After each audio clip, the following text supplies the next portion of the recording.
Hey guys, welcome back to my channel. दोस्तों, आज की वीडियो में मैं बात करने जा रहा हूँ आईसी के बारे में। आईसी जो नॉर्मली हमारे होम थिएटर्स वगैरह में लगे रहती है, जिसका जो आपका नंबर रहता है TDA 2030। ज़्यादातर आप लोग इसको 2030 आईसी नंबर बोलते हैं इसको। ठीक है, ये आपका जो एम्पलीफायर रहता है, एम्पलीफायर बनाने के लिए उपयोग किया जाता है ये आईसी।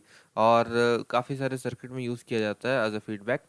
तो ये जो आईसी रहता है, इसके बारे में पूरा डिटेल बताऊंगा और इसका एक अलग से स्कीमेटिक भी दिखाऊंगा किस तरीके से आप एक बेसिक एम्पलीफायर बना सकते हो। चलिए दोस्तों, वीडियो शुरू करते हैं।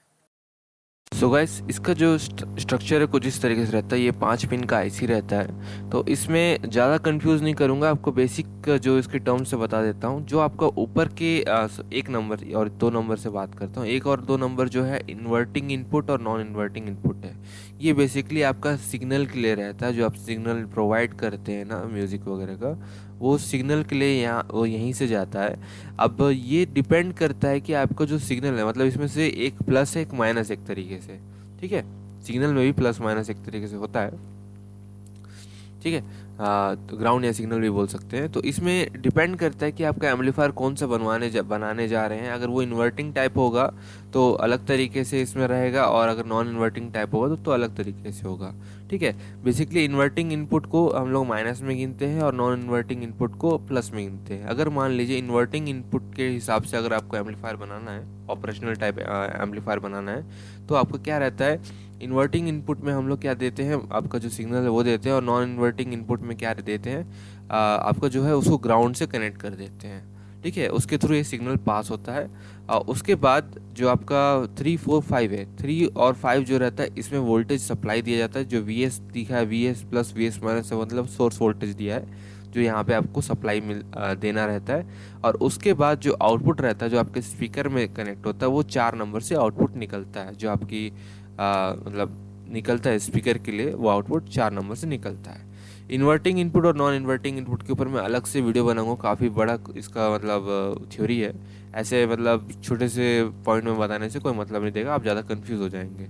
ठीक है, तो ये बेसिकली 5 पिन का रहता है, जिसमें से 2 पिन आपका सप्लाई के लिए रहता है, 2 पिन आपका कंट्रोलिंग मतलब जहाँ से सिग्नल आता है वो रहता है, और 1 पिन आपका आउटपुट के लिए रहता है। ठीक है,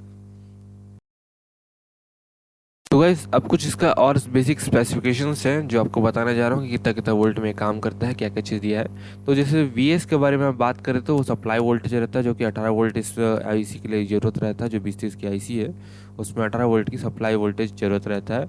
इनपुट वोल्टेज VI जो दिया है वो सेम है, VS के अकॉर्डिंग रहता है, जो कि 18 वोल्ट रहेगा आपका। और डिफरेंशियल इनपुट वोल्टेज जो रहेगा वो आपका 15 वोल्ट, मतलब थोड़ा सा ऊपर नीचे जैसे हो जाता है यूज़ करने के बाद, तो 15 वोल्ट के अराउंड रहता है। अब आउटपुट पिक करंट जो इनिशियली लेता है वो 3.5 एम्पियर ये लेता है आपका जो आईसी रहता है ज़्यादा से ज़्यादा।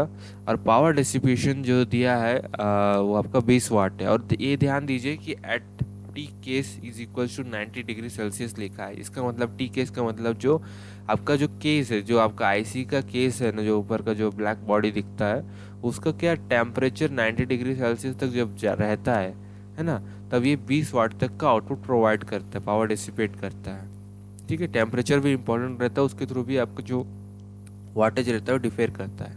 ठीक है, और जंक्शन टेम्परेचर जो है वो -40 डिग्री सेल्सियस से आपका 150 डिग्री सेल्सियस तक मिल जाता है। ठीक है दोस्तों,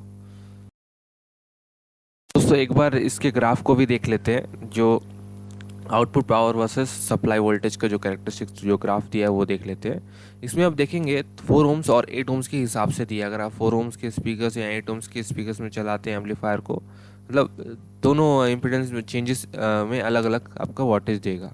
ठीक है, पहले 8 ओम्स का बात कर लेता हूँ। 8 ओम्स में अगर आप इसका वोल्टेज जैसे धीरे धीरे बढ़ाते हैं, मान लीजिए 10 वोल्ट में, आपको ये अप्रॉक्स 7.5 समथिंग आपको जो है पावर 7.5 वाट के अराउंड पावर देता है। अगर 10 वोल्ट का इसमें सप्लाई मतलब पास करते हैं, जैसे 12 वोल्ट पास करते हैं तो आपका ये अप्रॉक्स 1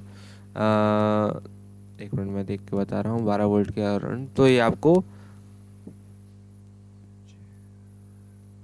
6 वाट के अराउंड आपको पावर देगा। ठीक है, और बाकी जैसे जैसे इसको बढ़ाते जाएंगे वैसे वैसे 8 ओम्स में मैक्सिमम जो वोल्टेज आपको मिल सकता है, आपका यहाँ पे वोल्टेज आई थिंक 18 वोल्ट या 19 वोल्ट दिया होगा। ये पूरा ब्लर है, ज़्यादा क्लियरली नहीं दिया था, मुझे यही मिला। तो ये जो रहता है आपका क्या रहेगा, ये आपका इस वोल्ट पे आपको अराउंड 12 वोल्ट के अराउंड आपको जो वाटेज है मिलेगा। ठीक है। वही चीज़ अगर आप 4 ohms में देखेंगे तो 4 ohms में आपको डिफरेंट आपको देखने को मिल जाएगा। 4 ohms में आपको मैक्सिमम जो वाटेज है वो आपको 16 वाट से ऊपर मिलता है। ठीक है। और जो आपका वोल्टेज है वो भी लगभग 18-19 वोल्ट के अराउंड रहना चाहिए, या फिर 16 वोल्ट अप्रॉक्स रहना चाहिए। ठीक है। तो ज़्यादातर एम्पलीफायर में हम लोग जो वोल्टेज यूज़ करते हैं वो 12 वोल्ट रहता है। बाकी इसका करंट को कम करके आपका वोल्टेज इंक्रीज़ किया जा सकता है, और वो भी यूज़ किया जाता है। कहीं कहीं पे 24 वोल्ट भी आ जाता है, तो उसके अकॉर्डिंग इसका जो वैसे 24 वोल्ट नहीं लेना चाहिए, उसमें कुछ रेजिस्टेंस वगैरह लगा के उसको कम किया जाता है, और अप्रॉक्स 18 वोल्ट के अराउंड में ही इसको पावर दिया जाता है, जिसके थ्रू इसका जो आउटपुट अच्छा है। सो गाइस ये कैरेक्टरिस्टिक्स था।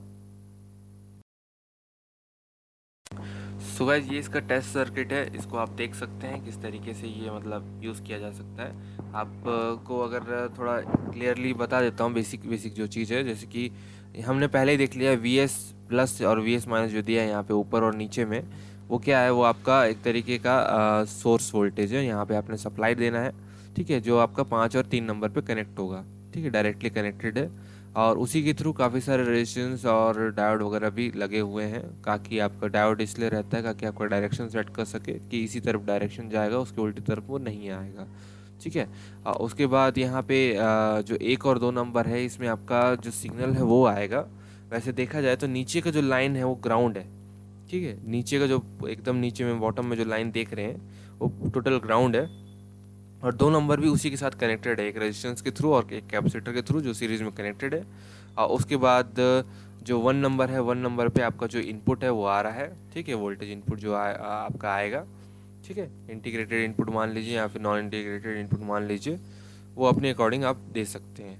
बाकी इस हर चीज़ का जो कैपेसिटर लगे हैं, जो रेजिस्टेंस लगे हैं, जो डायोड लगे हैं, इनका काम जो है वो आपको अगली जो शीट है उसमें दिख जाएगा।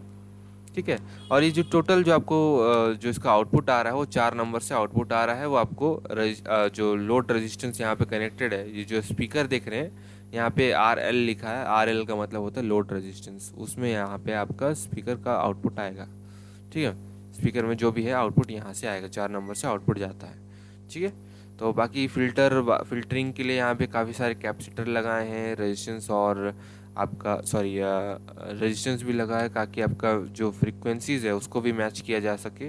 डिफरेंट डिफरेंट चीज़ के लिए यूज़ किया गया है, वो आपको अभी मैं आपको दिखा देता हूँ किस चीज़ के लिए क्या क्या चीज़ यूज़ किया गया है। तो इस शीट में आप देख सकते हैं, यहाँ पे आपको कंपोनेंट के नाम दिए हैं लेफ़्ट साइड में, फिर उसके जस्ट राइट साइड में उसके रिकमेंडेड वैल्यू दिया है कि कितना वैल्यू का वो कंपोनेंट है, और उसके बाद उसका पर्पस क्या दिया है वो भी बताया गया है। और उसके बाद उसका जो लार्जर देन रिकमेंडेड वैल्यू, अगर उसका वैल्यू उससे ज़्यादा रहेगा तो क्या होगा, और अगर कम रहेगा उसका वैल्यू तो क्या होगा, वो चीज़ इसके इस शीट में आपको मिल जाएगा।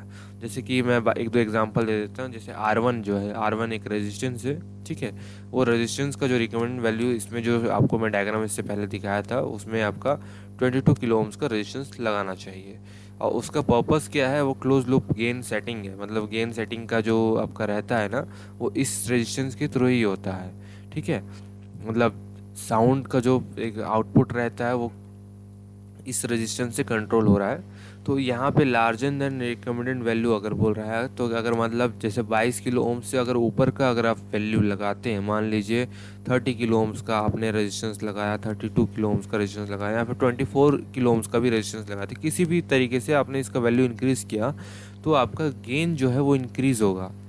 ठीक है। जो वैल्यू बताया गया है उससे अगर आपने ज़्यादा वैल्यू का आपने रजिस्टर लगाया तो इसका गेन इंक्रीज़ होगा, और कम वैल्यू का लगाएंगे तो इसका गेन डिक्रीज़ होगा। गेन मतलब साउंड एक तरीके से डिक्रीज़ होगा। और R2 भी उसी के लिए ही है, बट इसमें 680 ओम्स का लगा हुआ है। R3 भी आपका 22 किलो ओम्स का रेजिस्टेंस है, बट इसमें जो पर्पस है वो किसी और चीज़ के लिए है, वो आपका नॉन इन्वर्टिंग इनपुट बाइसिंग के लिए रहता है। ठीक है। और इससे क्या हो सकता है, अगर आप वैल्यू ज़्यादा बढ़ा के लगाएंगे, जैसे 24 के किलो ओम्स का लगा देंगे, तो जो आपका इसमें क्या होगा, आपका इनपुट इम्पीडेंस जो है वो इंक्रीज़ हो जाएगा। और कम वैल्यू का लगाएंगे तो आपका इनपुट इम्पीडेंस जो रहेगा वो डिक्रीज़ हो जाएगा। ठीक है। और R4 जो है 1 ओम का आपका रेजिस्टेंस है, फ्रीक्वेंसी स्टेबिलिटी के लिए रहता है। ठीक है। और इसका आप इसके हिसाब से जो आपका शीट है उसके हिसाब से ये बताया गया है कि इसमें आपको इसको चेंज नहीं करना है। अगर आप इसमें ज़्यादा वैल्यू का रेजिस्टेंस लगा देंगे तो आपका जो ऑसिलेशन है वो मतलब थोड़ा डिफरेंट हो जाएगा, काफ़ी प्रॉब्लम कर सकता है। ठीक है। बाकी और भी काफ़ी सारे चीज़ दिए हैं। कैपेसिटर का एक दो चीज़ बता देता हूँ। जैसे C1 जो है 1 माइक्रोफैरड का आपका कैपेसिटर है। इसका जो पर्पस है इनपुट डीसी डीकपलिंग के लिए रहता है। ठीक है। और अगर ज़्यादा वैल्यू का लगाएंगे तो इसमें कुछ नहीं दिया है, और कम वैल्यू का लगाएंगे तो लो फ्रिक्वेंसी कट ऑफ हो जाता है। लो फ्रिक्वेंसी मतलब जो बेस का जो क्वालिटी रहता है वो कम हो जाएगा या फिर एकदम से ख़त्म हो जाएगा। ठीक है। तो मैंने जैसे बताया जो कैपेसिटर और रेजिस्टेंस रहते हैं ज़्यादातर आपका फ्रिक्वेंसी को स्टेबल करने के लिए लिया जाता है। और अगर वोल्टेज मतलब डिपेंड भी करता है, ये भी डिपेंड करता है कि किस किस सेक्शन में, अलग अलग सेक्शन में अलग अलग काम रहता है दोनों सारे कंपोनेंट्स का। ठीक है। बाकी ये फ्रीक्वेंसी के लिए ज़्यादातर यूज़ किया जाता है। जैसे C5 C6 है, सप्लाई वोल्टेज बाईपास के लिए है। ये आपका अपना सप्लाई सेक्शन में लगा हुआ है, 100 माइक्रोफैरड का है। और इसके बाद जो डायोड है उसके बारे में बात, तो डायोड के बारे में बात कर लेते हैं। तो इसमें IN4001 का एक दो डायोड लगा गया है। तो ये इसका जो काम है मेनली आपका आपका जो डिवाइस है उसको बचाने के लिए है, ताकि आपका जैसे सडन जो वोल्टेज स्पाइक आता है, जैसे वोल्टेज बढ़ जाता है तो उसमें क्या रहता है, आपका जो सर्किट रहता है उसको डैमेज करता है। तो ये आपका डैमेज होने से बचाएगा इसको, और ये खुद ख़राब हो जाएगा, बाकी आपका सर्किट को नहीं डैमेज करेगा। तो दोस्तों ये थी आज की वीडियो। आई होप आपको कुछ नॉलेज मिला हो हमारे चैनल से। अगर आपको इस वीडियो से कुछ इन्फॉर्मेशन मिला हो तो प्लीज़ चैनल को सब्सक्राइब करना, इस वीडियो को जरूर लाइक करना। और अगर आप चाहें मुझे फॉलो कर सकते हैं इंस्टाग्राम में, इंस्टाग्राम का लिंक आपको डिस्क्रिप्शन बॉक्स में मिल जाएगा। Thanks for watching.